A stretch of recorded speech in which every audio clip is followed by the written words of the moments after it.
Cape Canaveral, Fla. SpaceX racked up another first on Friday, launching a recycled rocket with a recycled capsule on a grocery run for NASA. The unmanned Falcon rocket blasted off with a just-in-time for Christmas delivery for the International Space Station, taking flight again after a 6-month turnaround. On board was a Dragon supply ship, also a second-time flyer. It was NASA's first use of a reused Falcon rocket and only the second of a previously flown Dragon.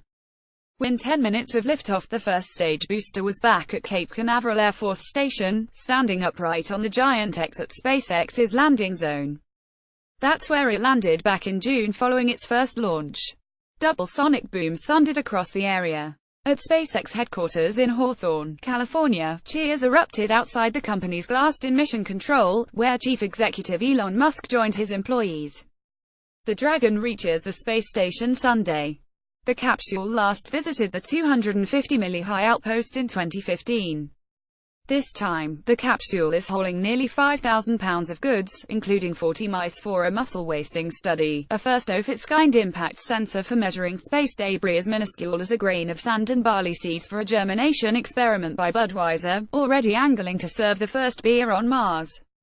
Then Fung, a NASA manager, said he had a little sense of déjà vu watching Friday's launch and landing of the same rocket he saw take off and return in June. Quite an achievement, he said. For the past 2 years, the private SpaceX has been salvaging as much as possible from rockets following liftoff. Rather than letting first-stage boosters sink in the Atlantic, as other orbital rocket makers do, SpaceX flies them back to Cape Canaveral for vertical toucans, or, when extra rocket power is needed to propel a satellite extra high, to a floating ocean platform. Reusability is the future for spaceflight, according to NASA's Station Program Manager Kirk Shyman. The reality is, the business of space is dominated by launch costs, so getting the costs down is important for everyone. Shyman said. NASA flew its first reused capsule back in June.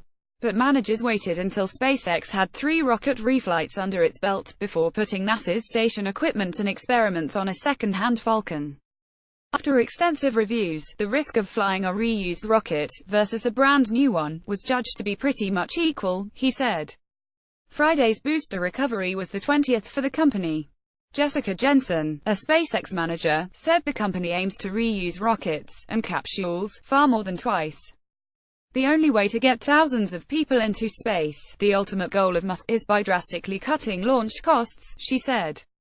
This was the first launch from the SpaceX rented Complex 40 in more than a year.